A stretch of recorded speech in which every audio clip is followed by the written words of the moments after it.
Well, Jordan Peterson joins me now. Jordan Peterson, welcome. Thank you. To Piers Morgan Uncensored. I suppose my first question, and there will be people genuinely wanting a simple answer, but there's a bigger answer too.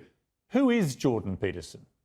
Well, I'm a clinical psychologist and a professor, and I'm doing that on a broader scale now, I suppose. But it's an extension of what I've done since 1987, really. I mean, I taught the same things I'm teaching, although I've expanded them all throughout my academic career, and my classes were very popular, and not popular exactly. The students found them extremely useful. Why have you become so notorious? Because I look at it as, I've actually watched a lot of your lectures. Mm-hmm. I've listened to hours of you and Joe Rogan talking about stuff. I don't see the devil that some people try and portray you as, at all. And it seems to me the one thing we may share in common is certainly not intellectual prowess, where unfortunately I'm many yards behind you.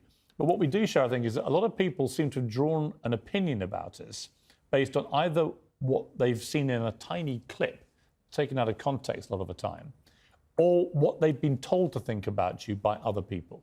Yeah, well, that's some of it. I mean, I got tangled up in a political controversy in Canada. I mean, tangled up. I put my foot in it to some degree, because I wasn't very happy with what I regarded as government overreach in relationship to who is in possession of my tongue. And I decided a long time ago, and really a long time ago, that I was going to say what I thought, and sort of independent of the outcome. You know, often people craft their speech. You know, I could have come here on your show, for example. I spent half an hour thinking, well, what do I want out of this show?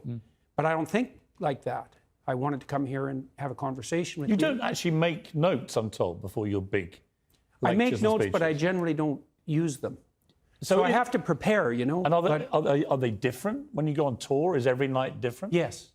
I never do the same. How do you decide what to talk about?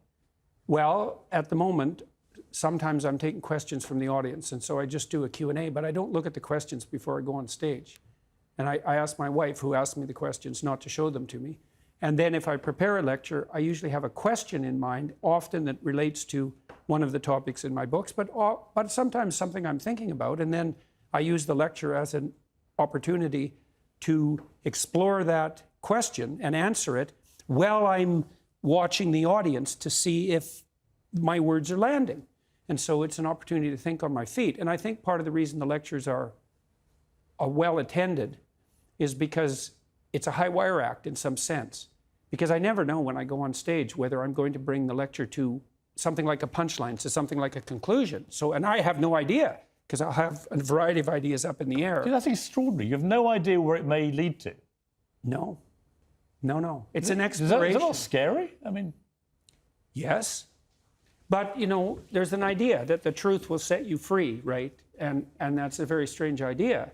Because you could imagine that I could come here and I could decide there are things I want to do to promote my books, let's say, and I could tilt our conversation towards that, or I could just say, well, I'm going to pay attention to what's going on here, and I'm going to see what happens, and I'm going to say what I think, and then I'm going to assume that whatever the outcome is the right outcome, because it was based on something approximating the truth. Ultimately, what is your goal? What is the point of Dr. Jordan Peterson? What do you hope to achieve through what is now huge global fame?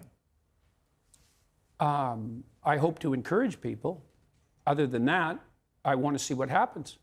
You know, I want to say what I believe to be true as clearly and carefully as I possibly can, and I want to see what happens as a consequence. And what people don't understand about that, in some sense, is your happiness. The purpose of your life is not going to be happiness. Sometimes it is. Sometimes that will come.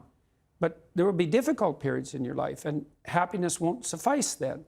But what you can have in your life is an adventure. You can have an adventure. And the truth is the best adventure. There's no doubt about that. And there's a couple of reasons for that. One is, you don't know what's going to happen if you say what you think. Now, I don't mean incautiously, and I don't mean provocatively or any more than necessary. You don't know what's going to happen. So that's very adventurous. But also, if it's you and your voice, then it's your adventure. And if it isn't, like if you're crafting your speech or manipulating in any way, or parroting or abiding by the dictates of the crowd, then I don't know whose adventure you're having, but it's not yours. On free speech, it seems to me, in my 57 years of being on this planet, that free speech has never been under more ferocious attack, not in places you would expect, like authoritarian regimes, but actually in democracies. I never thought I'd come to a day in my lifetime where people were literally being fired or in some cases imprisoned for expressing honestly held opinions, even if I find those opinions grotesquely wrong or offensive. You know, it's worse than that. People underestimate the significance of this because it isn't, we're not having a fight about who has the right to speak freely. That's nothing. That's a peripheral problem, even though that can be serious in and of itself. We're having a fight about whether or not your claim that free speech exists is nothing but a masquerade for your willingness to dominate and use power. And so if I was taking that tack, I'd say, it's all well and good for you to speak about free speech, but look, you're white and you're middle class and you're British and you're privileged, and you have this theory about free speech that your ancestors derived, but the only reason they ever derived that to begin with is so they could exercise their power. There's no such thing as free speech. That's just a lie to mask a power claim. And that's a way worse cynical criticism of the notion of free speech than you can't speak because I don't agree with I mean, it's a form of fascism, isn't it? I mean, these people... It's worse than that. The kind of the ultra woke brigade out there, they categorize themselves as liberals, but there's nothing liberal about that mentality. When you have a cancel culture, which is driven by, if you don't agree with what I say, you're going to get shamed, vilified, cancelled, fired, maybe even imprisoned. That is actually what fascist regimes do to people, to their populace. Yeah, but the fascists are more straightforward about it because they basically come out and say something like, shut up or we'll beat you. Right. Whereas the compassionate types who are narcissistic compassionate types, they come out and say, well, we're really trying to save the world, you know, and we're acting in everyone's best interest, and we think it would be better if you should just, you know, regulate what you say. Because if you don't, you're not a good person.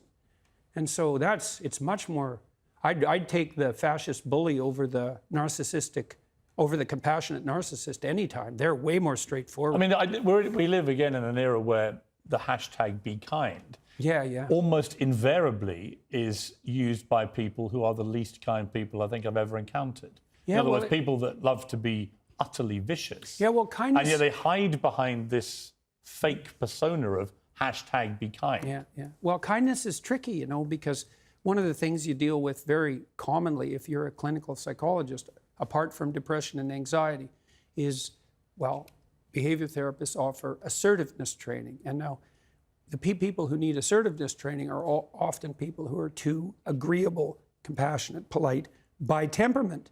Now, the problem with that is that they let people walk all over them because they don't stand up enough for themselves. And the consequence of that is they get resentful, and then they get bitter, and then they get conniving, and then they'll mob. And so, because they'll do anything for everyone else, but they push themselves beyond their limits, and then they won't even recognize the limits because they feel, well, if I'm not doing everything for you, then I'm not a good person. It's like, no, a good person does a little for you. Like if I'm acting properly with you, say in this conversation, there's something in it for you and there's something in it for me, right? And we want that to be reciprocal. And so the cost of me bending too far in your direction is that I'll become bitter and resentful and conniving. And resentment is an unbelievably toxic